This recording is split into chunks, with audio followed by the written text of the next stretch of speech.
Guys, do you remember when we had to do the legal training before we joined CBC? Oh yeah. I feel like we just crossed a lot of lines there that we were advised not to.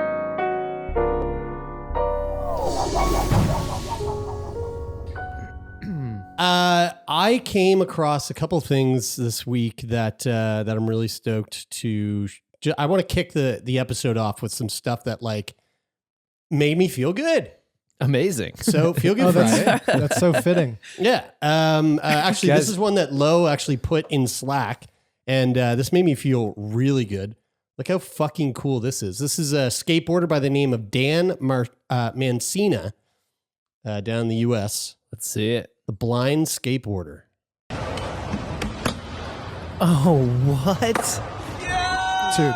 Whoa. How sick is that? Yeah, he has a feed full of that. Like, that's not a one-off, one-time thing. No. Like, What? his whole feed is filled with content like that. It is so fucking cool. Hey, So on That's Instagram, crazy. his name is at the Dan Mancina, Mancina, at the Dan Mancina. He's That's a blind skateboarder, and the dude's fucking hilarious. He's got his own podcast. I'm hoping maybe we can get him on the show sometime. Sweet. But I highly suggest to go to his Instagram account, especially if you're just someone who's listening to the podcast. If you wanted to see what we just watched, go to YouTube and check out Sick Boy on YouTube. Do you guys remember when we were in LA and we went to Venice Beach and we went to the skate park? Yeah. And I saw an article today or yesterday where this 12-year-old female skateboarder just made the Olympics. She's representing the British team. Skyline. Dude, is she it was- her? She was born in Japan, and we just happened to rock up on the skate park in Venice Beach when we were there. Yeah. And I was taking photos, and there was this little kid. This is 2 years ago. 10-year-old Sky Brown. And her little brother, And her who was like little 5. brother, he was like 5 at the time. He's Yeah. like 8 now or something. Yeah. And they're like airing out of the bowl, doing like crazy fucking Crazy tricks. And I shit. got a couple cool like photos of them. And I was, we left. We didn't know who they were. We were like, whoa, this is just crazy. And she's going to the then- Olympics now, right? Yeah. Yeah. She has something like What's crazy? couple million followers on Instagram and stuff. What's Like, crazy she's about sponsored this by guy Nike. She's on huge. this guy, the blind skateboarder, Dan the Is- Mancina.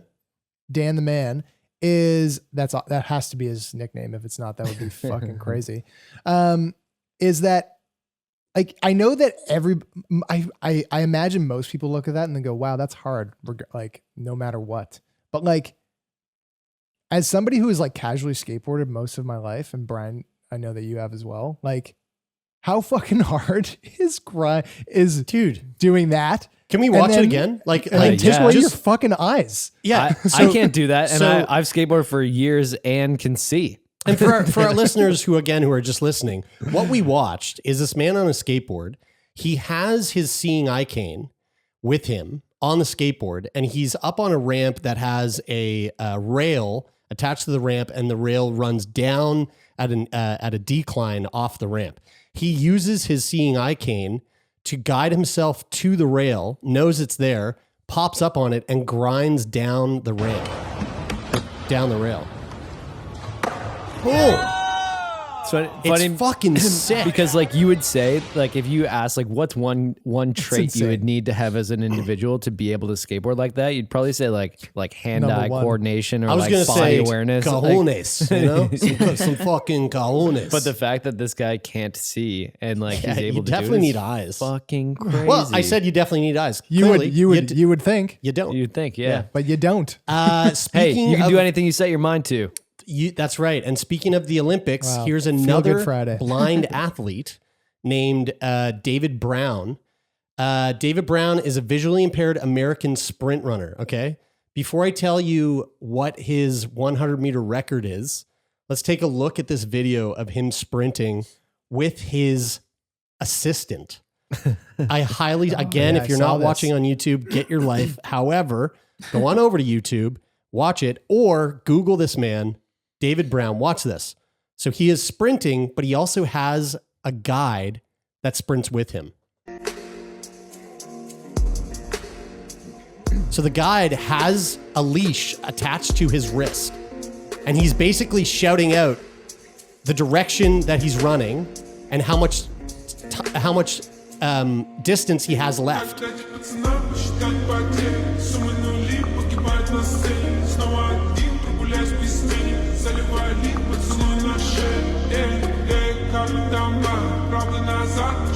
Is it Dude, is it it's a so- bungee? Yeah, it's like a bungee that they have. It's like a little connecting tie their- to his wrist. It's so wild because their arms are like in sync while it happens. Yeah. But you know what? I've always had I have a bone to pick with this because I think the blind people could actually be faster, but they have to like account for the like obviously they have super fast guys with them. Well- but like, wouldn't it be better if? Don't you think we have the technology now where they could just be like Bluetoothed into like the sprinter's ear and be like, "Hey, go left, go right, go right." Yeah, maybe. I mean, I don't know enough. But they're about, going so fast. They're Like, going it's so fast. Yeah, it's so yeah. fast. and I don't know enough about the whole like the way that his guide is attached to him. Like if there's other ways that's actually aiding him. But listen to this: Usain Bolt, right, holds the 100-meter world record. He did 100 meters in 9.58 seconds. I mean, Okay. David Brown, who has no eyesight, and also, by the way, if you didn't see that video, for the folks that weren't watching, he's also wearing a fucking like eye mask. So like, Yeah. like even if he can see a little, like he can't see at all. So he's completely blind. Also, not surprisingly, it's like the American flag too, right? Yeah, right.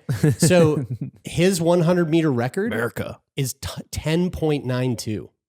Yeah, that's Wow. fast. Which Wow. makes me wonder if he had his eyesight, do you think that he would be pushing Usain Bolt's record? I mean, I know that sprinters, like it's all down to like a second 10 in the 100ths of a 100 second, meter you know, is like, yeah. that's a second, and that's a 1.3 on the record. Yeah. And like 1.3 in a 100-meter sprint is is a lot. a lot. Yeah. Well, there's But I don't know, still, there's he has- thousands of people who can run in the 10-second bracket, right? I know, but this guy doesn't have eyesight. And But he's running with a fucking he's dude definitely being attached to him. impeded. Yeah, he's being Yeah. he's not because of the confines of the lane that he has to stay in. Yeah. I mean, that should be an adaptation. Like the track should be adapted. I mean, I guess he always needs I guess he needs to stay in a straight line. If you're not going in a perfectly straight line, then your I think time is not going to be the best. Yeah. Because obviously there's two lanes, right? Like that's the adaptation. I mean, we talked to who was it that we talked to about like all the different like levels of how they categorize at the Paralympics. Like there's different categorizations of disabilities that like because some people might have like I think are they classified as severity? I remember it being really like It's just complicated. it's like you said, it's just like level of ability, like physical ability, or like what you can move with your arm. So there's like LTA, which is like leg, torso, arm impediments or something like that. There's like a bunch of different. I'm not sure of the classes exactly. I just know through sprint kayaking what they are, but I'm not sure if they're universal for all Paralympic sports or if it's different per sport too. Yeah. Right. I mean, he's obviously being impeded by that he has to run with a person. Several I mean, things. If Several he different could if he things. could stay straight without the person, he's going faster. Like obviously. Yeah. It's pretty So wild. I mean, if you could figure out an innovation to get rid of the guide, yeah. then and stay And stay Brian as just straight as did. he- Brian as just he did. would. It's Bluetooth. So Dude, you know what? Imagine you had in these headphones. Heard you of just had- Bluetooth, bro? Guys, think about this though. Imagine you had two Bluetooth earpieces, and as you got closer to one side of the lane or the other, it just sort of like increased a tone or frequency that made it louder. So you could sort of like be like correcting like as you go. I think that'd be really good. it would be cool. I'm an ideas guy. What can I say, guys? So I hope that that if you're watching from home, that gave you some of those feel good Friday feels. I want to move into a little article here from the New York Times. But before I do, something that I forgot to do right off the top of the episode, and this is for a very specific group of the population. Sheeeesh! What up, Zoomies? What's going on, my Zoomers? No cap, No dude. cap, baby. This is for the fucking Glizzy Guzz. all Glizzy those Guzzler. Yeah, dude. All day. Oh man, All you day. just got my Feel Good Friday energy up. Dude, I've we been out gl- here I've on been glizzied- TikTok, I've been glizzied motherfuckers. since We got 7 vibe, a.m. we got a fucking OnlyFans coming at you, bro. This is for all the Zoomers out there. Go get your vaccines because if you want to be cool like me, Taylor, Brian, soon to be Lauren, we all are double vaxxed, waxed. Lauren, are you and a ready Zoomie? to fuck? I think I'm a little too old. Yeah, you're too old. Yeah, to be you're a Zoomer. millennial. Yeah. But I'm a baby millennial. Speaking of getting our vaccines, Brian, Taylor, and myself, we all started with Pfizer as our number one. And then we decided to mix the cocktail up a little bit. And we each also got Moderna as our second vaccine. Yeah. And here's a little article from the New York Times that is titled Why More People Are Getting Two Different Coronavirus Vaccines. This is something I think is important to kind of put out there just in case there's people that don't know that this is something that is okay to do. And it's currently, I don't think, fully available it depends on where you live, but there are a lot of countries that are allowing this to happen. The most widely used coronavirus vaccines are designated as 2-shot inoculations, and nearly everyone worldwide who has had both doses has received the same vaccine both times. But that is changing as more countries are allowing, and even in some cases encouraging, mix and match inoculations, with people receiving first shot of one vaccine and then a second shot from a different one. On Tuesday, Germany's government revealed that Chancellor Angela Merkel had received 2 different shots, adding to the growing interest in the practice. Some nations have tried that approach out of necessity when supplies of a particular vaccine ran short, or out of caution when questions were raised about the safety of a shot after some people had already received their first doses. U.S. regulators so far have been reluctant to encourage the practice, but scientists and health policymakers are interested in the possibility that giving different shots to the same person could have significant advantages.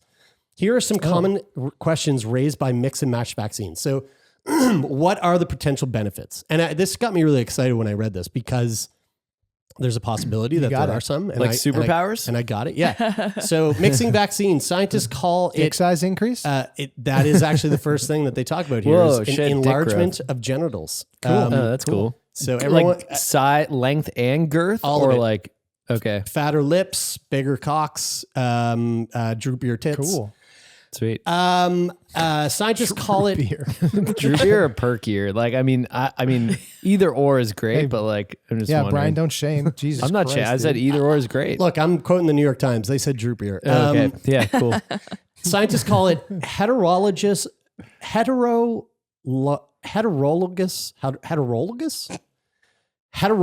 prime boost. It is not a new idea, and researchers have experimented with it in fighting a handful of other diseases like Ebola. Scientists have long theorized that giving people 2 slightly different vaccines might generate a stronger immune response, perhaps because the vaccines stimulate slightly different parts of the immune system or teach it to reorganize different parts of an evading pathogen. Quote, "The argument is that 1 and 1 makes 3, said John Moore, a virologist at Weill Cornell Medicine. Well, that doesn't add up. Yeah, Really- he's clear, a virologist, not a mathematician, clearly. Yeah. That sounds like something that I would say. We to be can't really honest with you. fucking trust anything that this guy said after he fucking messed up 1 + 1. Yeah, he's out here saying that your tits will get perkier. What an idiot. What a fucking idiot. Where was I here? How well that argument holds up in practice is the COVID area is going to need to be judged by the actual data. In addition to the potential immunology benefits, mixing and matching also, quote, offers much needed flexibility when vaccine supplies are uneven or limited, said Zhao Jing, an immunologist at McMaster University in Canada. So what does the data say? Well, multiple clinical trials are currently underway to determine whether there are benefits or drawbacks. Researchers at the University of Oxford are testing different combinations of vaccines, including the AstraZeneca Oxford, Pfizer BioNTech, Moderna, and Novavax shots in the COM-COV trial. And the U.S. National Institutes of Health recently launched a trial of mixed booster doses. Russian researchers are testing a combination of their Sputnik V vaccine and the AstraZeneca shot. And this is really interesting. I didn't know this, but Sputnik itself is somewhat based on this mix and match approach, with the first and second shots having actual different formulations. Oh, no. Most studies are still in early stages, but some have released promising preliminary results. Last month, for instance, a team of Spanish researchers announced that people who have received a dose of the AstraZeneca vaccine, followed by a dose of the Pfizer vaccine, showed a robust immune response. This regimen appeared to elicit a stronger immune response than 2 doses of AstraZeneca. Whether it is better than 2 doses of Pfizer vaccine, that's still up in the air. Is it safe? So basically, the data suggests that a mismatched regimen might have some short-term disadvantages, the researchers wrote, although it is also possible that the side effects may be a sign of a strong immune response. Most side effects faded within 48 hours, they found. I missed a paragraph there. This is really interesting. And Taylor, maybe you can speak to this. Preliminary data from the COM-COV study suggests that mixing and matching vaccines may increase the odds of mild and moderate side effects, including fever, fatigue, and headache. Now, moderate or severe side effects? Yeah, or severe. So Bri, let's start with you. Okay. Because you were the first one out of the two of us. Yeah. You got your second dose on July 2nd, right? No, June 28th. June 28th. It was okay. Wednesday of last week, whatever day that was. Okay. 28th, 29th, 30th. I'm not sure. Now, your first one was Pfizer. First one was Pfizer. And how did you feel after you got your first one? Mostly fine. I think I woke up in the middle of the night and like had a bit of like night sweats, but like I wouldn't even call them anything close to like fever-like symptoms. They were like, it was like pretty. If I didn't get vaccinated the day before, I probably wouldn't even have like said I had any side effects. Now you get your second one last week. So I get the second one last week. Yeah. And that night my arm was sore. So my arm was really sore the first time. Typical. But only for 24 hours or so. This time my arm was sore for like 3 days, and it was like probably 4 or 5 times more sore than it was the first time. Really? Now I got a question for you. Yeah. Shit. When you got your shot, either 1 or 2, did you flex my biceps? Did you do like arm windmills and stuff like that before and after? Not before, afterwards though. Because especially after the first time, because the nurse made sure to like tell me to like really move your arm for the rest of the day. Though it was just like I felt like there was no really getting around it. It was just like it was sore within 2 or 3 hours, and then just like increasingly got worse. Okay. For 24 hours the first time, like 3 or 4 days the second time. All right. Now so through the night, I actually did wake up at like 2 or 3 in the morning with a fever. And this is from dose 2. Dose 2. Yes. And I was shaking. Like I had like a pretty like severe body shake, and I couldn't sleep. I was like up in like every hour or so was awake and went to the bathroom, felt nauseous and couldn't sleep on my arm. Like my arm was really sensitive. Okay. And then in the morning, Taylor insisted that we went for a bike ride. So I went for a bike ride with him. And so that was a bad idea. We did 60K. And like after the first 50, It was 45K, less than 60K. we stopped for, what was it, like 55? We stopped for a coffee. difference. And I walked into the coffee shop to get a coffee and like a granola cookie. And like I walked in, I was like hunched over and I was like, Taylor, my whole body is so sore. Yeah. And I was so stiff. But like besides that day kind of sucked. I felt mostly like I just had a pretty bad hangover. Okay. But like, you know, I went for beers with you that night and stuff, Jared. Like it was okay. Right. I was fine. So my first shot actually kind of rocked me. Mm-hmm. You were fucked up after your first I don't know if I talked about it on the show, but my first shot was Pfizer, and I about maybe 4 hours after my shot, I was sitting here at the office doing work, and I think somebody was here, and I remember just turning to them, going like, man, I feel like we just got a bunch of Red Bull. Like Red Bull sent us like fucking 100 packs. And I was like, man, I feel like I just drank like 5 of those Red Bulls. Like I feel jacked the fuck up. Like I could go sprinting and like I just want to run. And I didn't feel like anxious, like I like too much caffeine, but I felt like high on caffeine. And so I was sitting here, I was like, what's my heart rate? I took my heart rate. My resting heart rate normally is quite high. As a CF patient, that's pretty normal. It's like 85 to 90 is like my resting heart rate typically. My resting heart rate that day was 120. And about That's two or, fucking crazy. it's fucking crazy. And then like 2 to 3 hours after that, I was flat out on my back. I felt physically just exhausted and really gross. This is dose 1. This is dose 1. Yeah. And I mean, so I felt 120, that's basically exercise. That's like moderate exercise level heart rate for like however many hours. That's over a brisk walk though. Like not quite a jog, but like you're moving pretty aggressively. I was doing what I'm doing right. I was doing what I'm doing right now. yeah, Sitting very still. And so I felt like shit. And so I was really worried about the second dose. But I was also thinking, hey, you know what? My second one's going to be a Moderna. Maybe it won't be as bad. And so I got the second one. And 4 hours after that, I felt totally fine. Hung out with my friend Rich, who does the theme music for today's episode. And we watched a movie, whatever. And I felt great. And Rich won an ECMA for Song of the Year, possibly? Yeah, that's right. He did. Yeah, that's right. Just shout out to Rich. Congrats, Rich. And so I felt fine. But then I went to bed that night and I woke up around 4 a.m. with a crazy fever, fucking sweating my ass off, felt like shit. The whole day felt like shit. Went to bed that night, had another fever, felt like shit. Woke up the next day just feeling exhausted. But it still wasn't as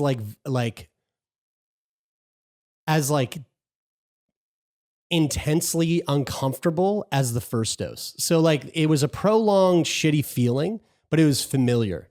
The first dose was like, wow, this is like a real unfamiliar, uncomfortable, uncomfort level of sort of not pain, but like discomfort.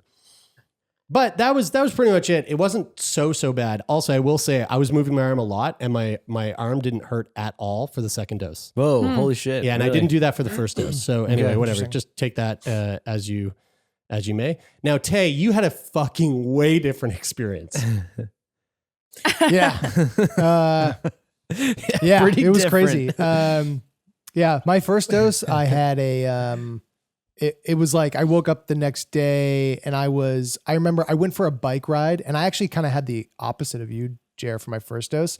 I went for a bike ride and my heart rate wouldn't rise, which is really abnormal for me. And I've never noticed that, like where I would expect my heart rate to be, which like I have heart rate data like right in front of me all the time. So I'm very tuned into like what it should be at what effort. And it was way below that. And I was like, oh, that's fucking weird. So I went home and I was just fatigued. And I just felt like, I just felt really tired.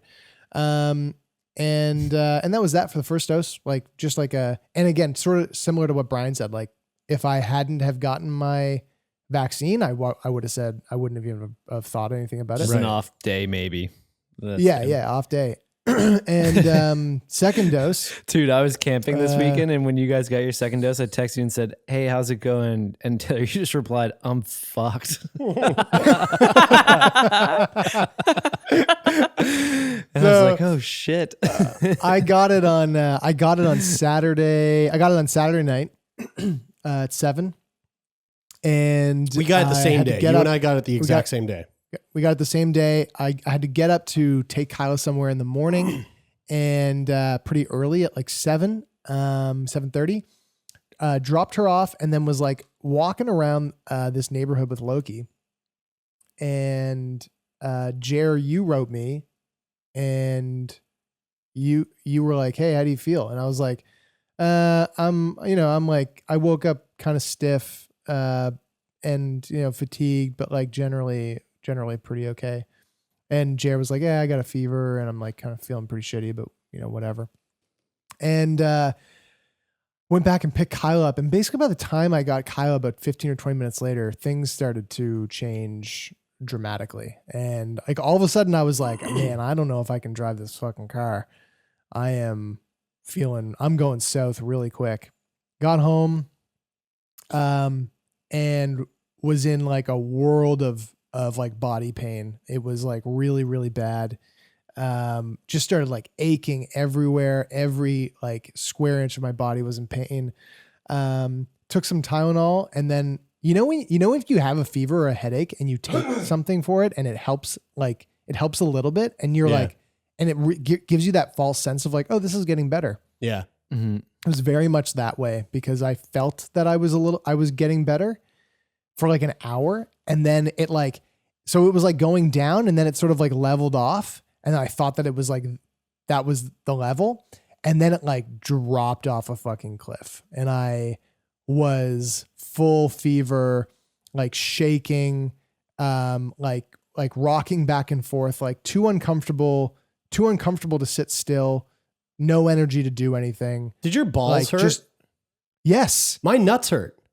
Yeah. I know the feeling. Yeah, I know whoa, exactly that's what crazy. feeling you guys are talking Yeah, about too. and actually my nuts were hurting like later the day I got it. So even though I said I felt fine, I was like, why do my nuts hurt? Like they're sort of like pulsing, like Yeah. like almost like just feels like this sharp pain Yeah. in I your ball said sack. that to Kai. like someone's said that to sucking on Kai, my like- nuts too hard. Yeah. And Yeah. I'm like, hey, whoa, Yeah. whoa, hey, whoa, that's nice, but not that. It's not nice when you. I that said hurts. that to Kai. Kai can hear me. Obviously, she's in the background.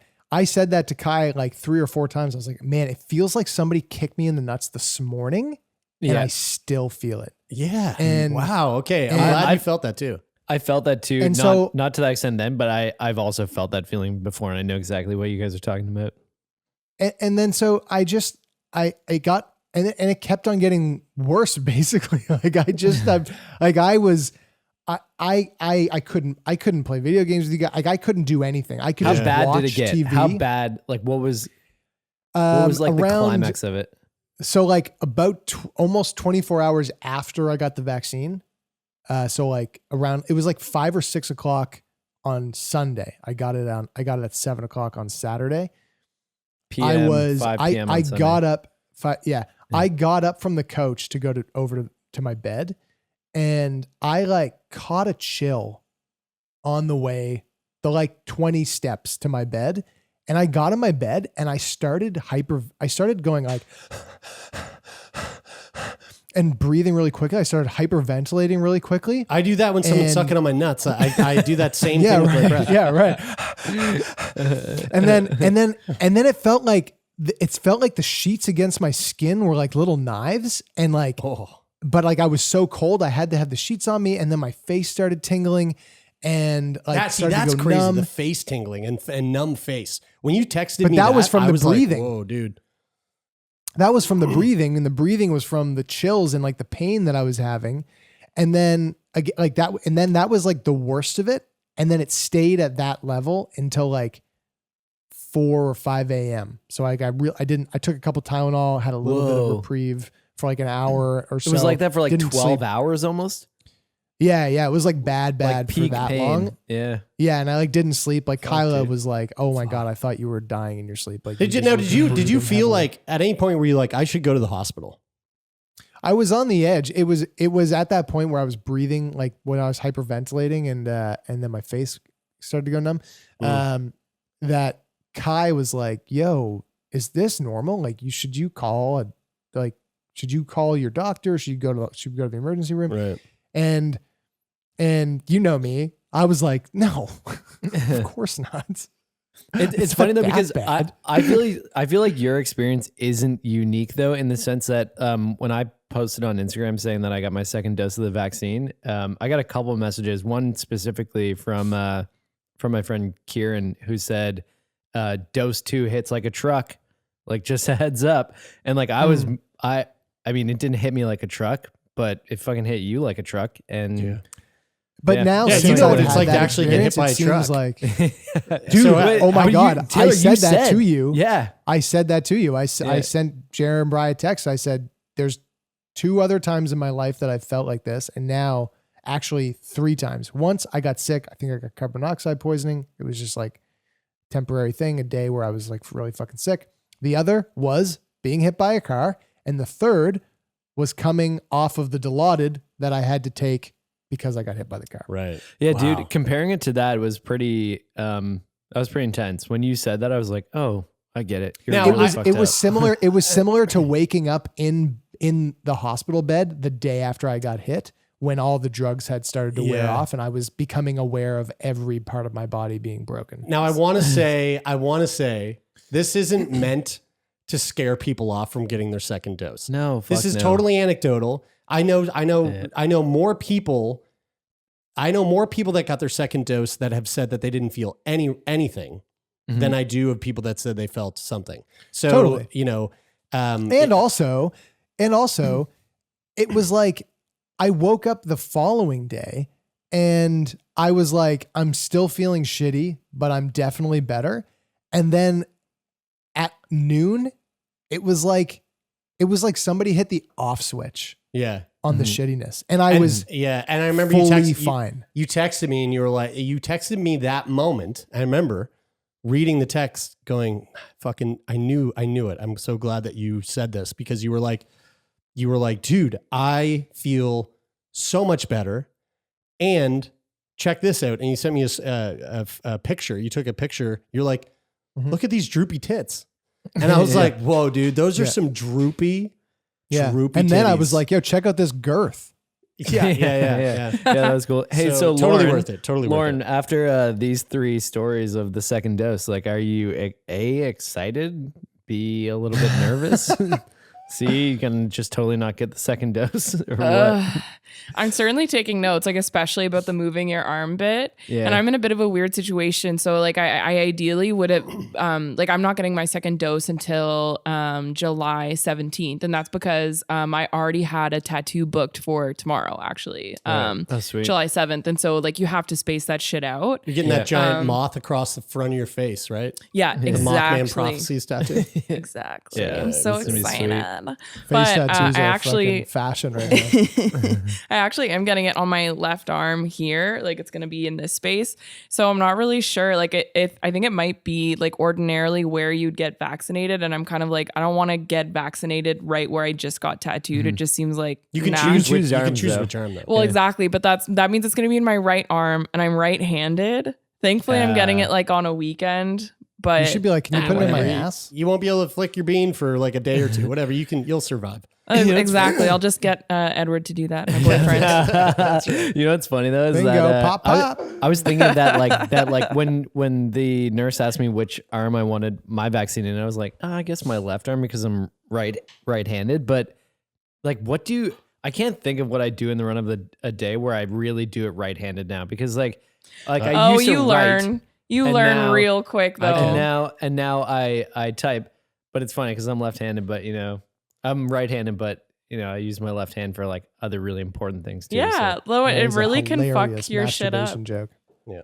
Well, I like when I broke my left wrist to shit and like a few years ago, and I'm right-handed, but even losing the use of my left arm and hand for a lot of stuff was really like I couldn't Your eat a arms are sandwich. like- notice. But your arm's not that fucked up from the vet. Like No, it dude. No, hurts, no. but like mostly when you raise it up, like even when I went biking with Taylor, like my arm was super fucking sore, but my hands were on the what's it called?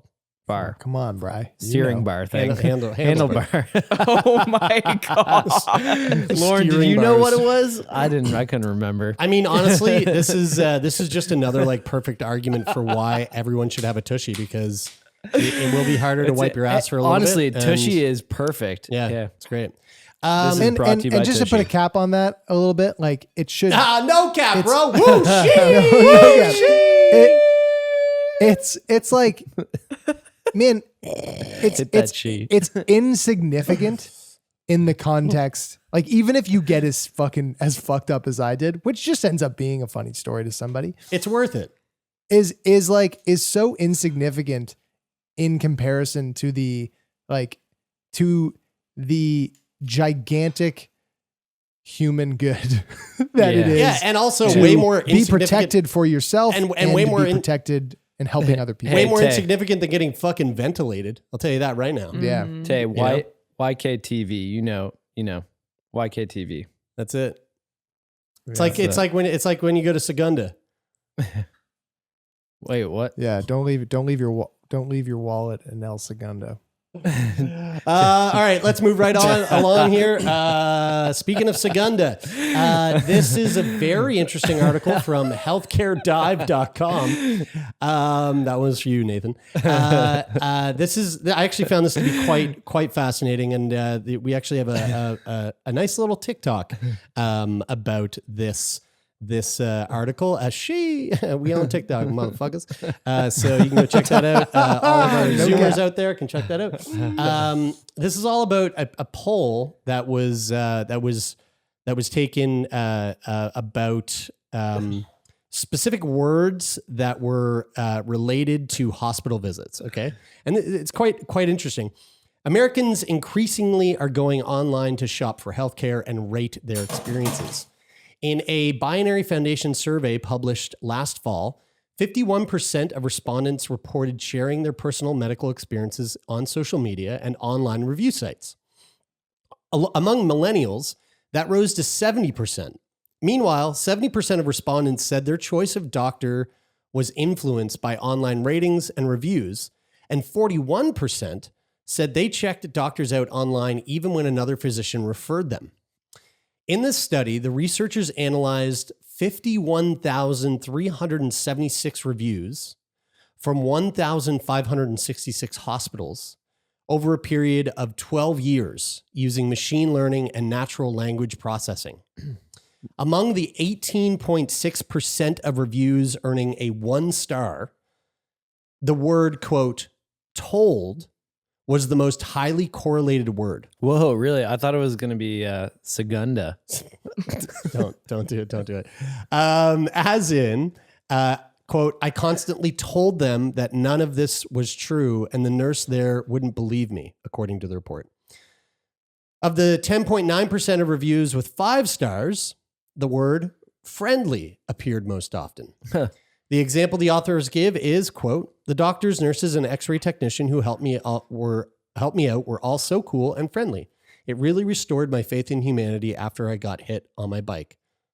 Okay. Taylor actually wrote that. I wrote that, yeah. Other words frequently seen in bad online reviews include worst, hours, rude, said, no, and not. By contrast, great, friendly, staff, and very popped up very often in positive reviews.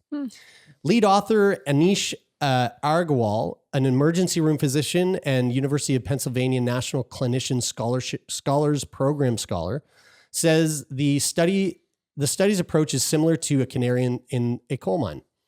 As providers, quote, we need to take a moment to think about how we talk in hospitals, but also what patients are hearing. Agarwal told Healthcare Dive, I may say something, but the way it's heard and interpreted and then processed within a patient when they're going through a vulnerable time can be very different. Isn't it ironic that the author of this piece used the word told when he was telling them, like, you think you'd like use a different word than that? Yeah. Some hospitals are attempting to make the most of online ratings, be they good or bad. Several years ago, Geisinger Health System began posting both positive and negative patient exit surveys online as a way of increasing transparency and highlighting areas for improvement. The reviews, which are scrubbed of personal information to keep them HIPAA compliant, are used to inspire and ground clinicians according to the hospital chain. The findings come as other surveys suggest patient concerns are broader than clinical care. In a recent analysis by Vanguard Communications and Healthcare Process Improvement, 2/3 of online reviewers of top-line hospitals gave middling to poor ratings on Yelp.com. But of those, 84% complained chiefly of non-clinical issues such as billing, poor follow-up communications, and wait times. Most reviewers, even when unhappy with their overall experience, praised their doctors and quality of care. And it's interesting because like that whole article really reminded me of, and I don't think it was a conversation that we had here on the podcast. I believe it was it was either at an event that we were at and somebody else was speaking, or it was during one of the what's the app? Q&As? The Clubhouse discussion that we Yeah. had once. But it was either Sue or Maggie. Maggie. It was one of them, but I remember them just saying like, when you see someone walking through a hospital and she was talking to clinicians when she was saying this. She was saying when you see someone walking through the hospital, to just take a moment and look at that person and give them a smile and ask them, do you need a hand? Or can I help you with anything? It doesn't take much time or effort. Like, it is a very small amount of energy for you to just do something that might to you seem very insignificant. But to someone who is in an environment that can be very stressful and very harrowing and very tough, it can mean the fucking world to that person, right? Yeah.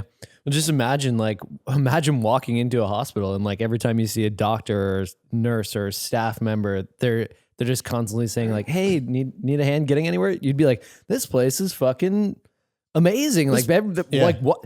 All these people care so much, Yeah. and like Yeah. it's really like But you only, said, it's such but a only small once. But only gesture. once, because like you know when you go to a restaurant and the server comes over like 10 100 seconds times. after Yeah. you've gotten your meal and they're like, first bites, Yeah. and you're like, dude, I haven't had a first bite. dude. Like, I don't mind it, man. I think fucking it's relax, sweet. back off, and don't I ask like me it. 3 times, okay? Yeah.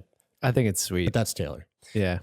Yeah. So very interesting, and told, to be just being told something as opposed to being spoken to, not spoken at, I think is there's something very powerful in that. So very, very Guys, interesting stuff. You, Brian, you love hacks, right? Love You're a 'em. hacks guy. Love You're a 'em. hacks guy. He's Well, a hacker, I've got a yeah. hospital. I got a hospital hack for everybody. Okay, great. This is something I've been doing for pre-COVID. I haven't been doing it during COVID, but I did. I always. I did know. This is a practice. I know what it is. In triage, you say your pain's level 10. I know. Yeah. Yeah. No, dude. You take dude. That's fucking. That's amateur? That's child's play. That's child's play. Don't fucking do that. Don't say that. I go. if you're in I go triage. into. I go into triage. I go into triage and I go, hey, I need to see the doctor right away. And they go, oh yeah, what's going on? And I go, well, it doesn't really matter, but if I don't see the doctor right away, you're gonna really fucking hate the Yelp review that I put up, and I'm gonna name you. I thought you were taking that somewhere completely different. I thought you were gonna take it like in a sort of like Heath Ledger Joker-esque direction where you're like, Jesus I need Christ. a doctor. And I'm gonna they're blow like, the hospital. what's wrong? And you're like, I can't tell you, but if you don't get a doctor right now, I'm going to blow this motherfucker up. And I bet you That's would work that's a hack. just as well. Yeah. Yeah, I think you're right. You heard it here first, folks. Certainly expedite the, Oh my the God, seeing dude, the doctor, there's but definitely probably a- also would result in waiting a long time afterwards in jail. That's right. That's Guys, right. do you remember when we had to do the legal training before we joined CBC? Oh, yeah. I feel like we just crossed a lot of lines there that we were advised not to. You know what? They're gonna show this excerpt of this episode at their training from now on to be like, don't do this. Are you guys ready for... We love you, CBC. Are you guys ready for this week's edition of What the Hell?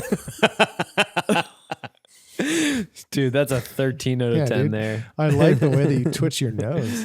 Keep going. good. It's just gonna keep getting better. Yeah. So this one actually made me really sad. And fuck. so we're gonna Wait. end this Feel Good Friday not feeling very good, but there is something that we can all do to ensure that we feel good after going through this. What, like sign up for like a therapy session or something? Yeah, something like that. I was gonna say too, before we get into this and before we lose people at the end, because people usually tune out when we're signing off. I just wanted to say, if you're new to the podcast and or maybe perhaps you're just watching for the first time on YouTube, because this episode's on YouTube.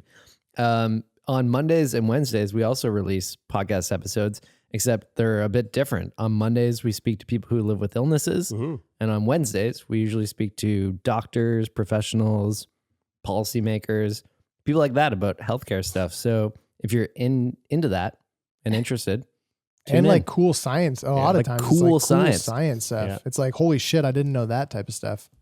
And back to our routine episode. So this week's What the Hellth? This fucking blew my mind, man. This is such a crazy, crazy illness. A 5-month-old baby girl from the United Kingdom is turning into a stone due to an extremely rare genetic condition that turns muscle into bone. What? Oh, No, I was thinking of a different condition. I was thinking of somebody that we knew at our yoga training whose brother had that, but it was a different condition of the spine. Anyway, sorry. So yeah, this turns your muscles into bones. Lexi Robbins was born on January 31st of this year.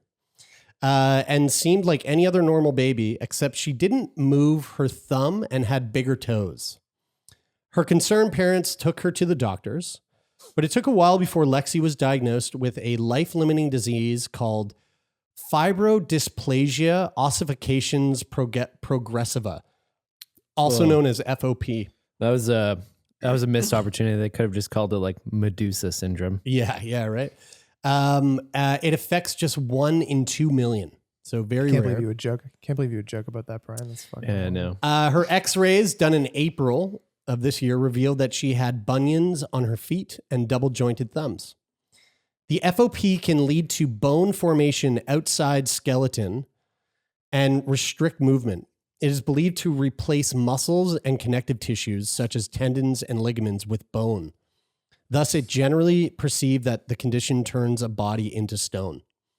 People with this disease, which has no proven treatment, can be bedridden by the age of 20, and their life expectancy is around 40. Whoa. Well, I'm surprised it's that long. That long, yeah. Yeah. Due to the disorder, Lexi's condition may worsen rapidly if she suffers any minor trauma, as simple as falling over. She cannot receive injections, vaccinations, and dental care, and cannot give birth. Quote, "We were initially told after the x-rays she probably had a syndrome and wouldn't walk. We just didn't believe that because she's so strong physically at the moment, and she's just kicking her legs." Lexi's mother, Alex, told Hertz Live. Quote, "She's absolutely brilliant. She sleeps through the night. She smiles and laughs constantly, hardly ever cries. That's the way we want to keep her," she added. Reportedly, scientists are working on the funds of a charity to find a cure for the disorder. Also, Alex and Lexi's father, Dave, have spoken to some experts who said there are active clinical trials that have proven somewhat successful.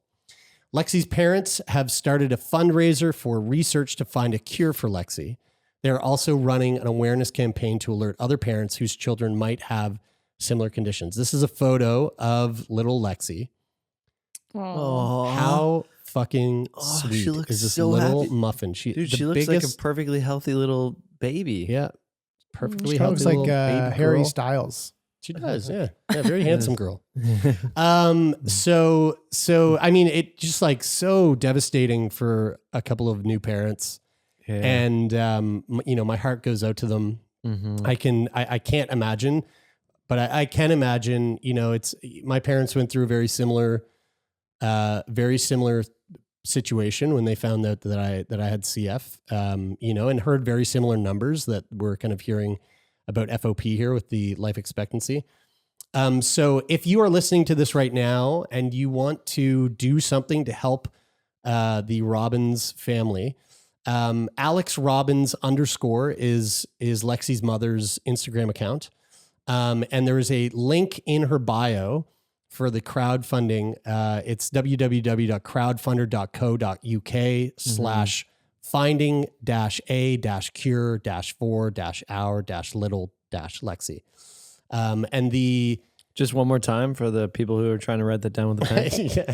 How about this? I'll put it in the we'll put it in the show notes. We'll put a There we link. go. We'll That's a put a good link idea. in the show notes. So on whatever device you're listening, go to the show notes and clickety clack. That's right. There's clack. 43 days left to the campaign. Their target is £100,000, and they are currently sitting at 67% with 67,777 pounds, with 1,700 supporters. And so she's just such a fucking little cutie. The photo on the crowdfunder page is another just darling photo. Of Did it this say little how babe. rare that is? It like a super rare thing? It's 1 in 2 million. Oh wow, yeah, Is that's how rare it is, yeah. just if anybody hasn't heard it on the show before, I think the designation, like the definition of rare, is 1 in 40,000. I think 1 in 20,000. 1 in 20. Brian, Jerry, you guys just disappeared from We're our still here. screens, and Yeah. you're back. Jared's yeah, coughing with us. between 1 in 20 and 1 in 40, depending on if I'm right or Brian's right. Yeah. So there's 2 goalposts for you. So 1 in 2 million is like totally fucking crazy. It's totally rare. Totally wild. Yeah. It's totally rare. It's a totally rare disease. Dude, it's Totally. fucking Guys, I think totally cap, is my no cap rare. favorite word. No cap, baby. Here, just 1 second. Let's just pause here for 1 second before we run into the letters, because I gotta make sure everything's okay with this recording. All right, well, let's wrap this motherfucker up, folks. Thank you all so much for tuning in, whether that's on YouTube, and if you are there, leave a comment below. If you're a Zoomer, we'd love to hear from you. Slide. Just slide into the comment DMs. slide right in there. Slide. And you can hit the subscribe button, press the bell icon so you know when these videos are coming out. And folks from Apple Podcasts, leave a rating and a review. And folks from Spotify, make sure you hit that follow button. We love all of you, but not nearly as much as we love our patrons. Sweet potatoes. And you know what? Lo, why don't you hit us with the letter for this week? Yeah, so we got a letter from someone named Jade about our no burp episode, because I believe that we had incorrectly said that RCPD is the only condition that makes it so that you can't burp, and that's incorrect. Yeah, that was Taylor. Taylor said that. Fucking get it right. I'm just kidding. So you were saying all this shit about RCPD, and we were like, I don't know, but like, Dude, I'm sticking to my guns. I stand by it. Even whatever Thankfully, Jade says, well, I wrote don't us. care. Yeah. Thankfully, Jade is here to speak truth to power. So this Love you, is Jade. This is what she wrote. I want to start with, I'm not the type of person who likes to correct people. Just last Friday, I nearly shit myself because I had to tell my boss his other intern royally screwed things up. Oh shit. So just know that I don't mean this in a rude or condescending way at all. Hey, bless you, Jade. Bless. The first thing I wanted to say, RCPD occurs in the upper, not lower esophageal sphincter. If you have tension in the LES or lower esophageal sphincter, that's called achalasia. Arguably a more severe disorder that, if I remember correctly, you've talked about before. We have, yeah. Second, I wanted to say that RCPD isn't the only disorder that causes one to not be able to burp. I have what's called a hypertensive upper esophageal sphincter with oropharyngeal dysphagia and laryngopharyngeal reflux. What? Yeah. Well, you've never heard of that? I have also in the past had what's called aspiration pneumonia due to liquids getting stuck at the top of my esophagus and going into my lungs instead of my stomach. Ooh. I don't want to discount what your guest came on and talked about, but unlike her, I can't have Botox into my UES to fix my problems. People with the hypertensive UES need repeated Botox every 2 to 3 months, and the only real fix is to cut a slit in the patient's throat to relax the muscle. Whoa, that's gnarly. That's fucking metal. Dude, that makes me super shiver metal. like the second. And what's dose. crazy is the way they do it is the doctor comes up, they go, just sit in this chair. We'll be in momentarily, and don't turn around. And they're like, what? Okay. And then they sit there for 5 minutes alone in a room, and then another doctor, all in black, comes in, Oh, totally, with the mask, with just the eye slits. and totally quiet, and then it's just. Exactly. Jesus Christ. Yeah, it's like when you play Hitman. So she Chicken wire. She continues, along with no burping, people like me experience chronic swelling in the sinuses, reoccurring sinusitis, eustachian tube dysfunction, chronic inflammation, Whoa. aspiration Poor pneumonia, pistachios. and Whoa. what's called a Zenker's diverticulum, aka a pouch where food and water gets trapped. That's kind of a cool name. Sounds less pretty fun. cool as a thing. You know, it could be a dog name. That's a good idea. I just wanted to make sure people realize that RCPD isn't the only disorder that causes someone to not burp, and not to discount someone when they tell you they can't burp, because there's a possibility there's a lot more going on.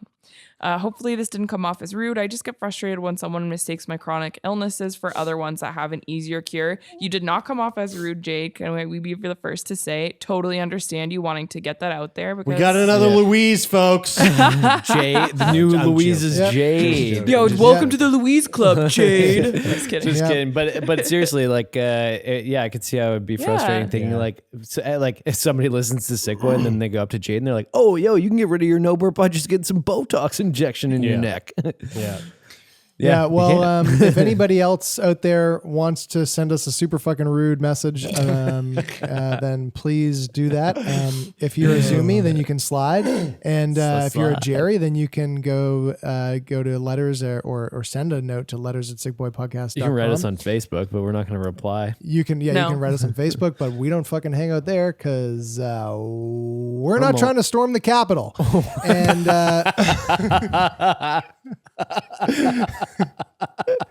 and if you want to be a guest on the show, you can go to sickboypodcast.com/contact and fill out the guest form. That was your best joke yet, Tape. I was actually going to say that. I was going to say, I think that's my favorite, the favorite joke I've ever heard you make.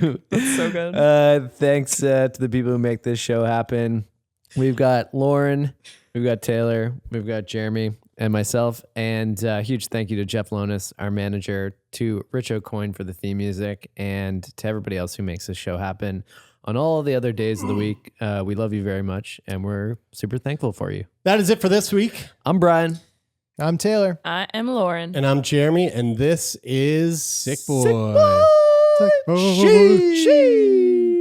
Yeah, no cap. Let's go. Let's Let's go.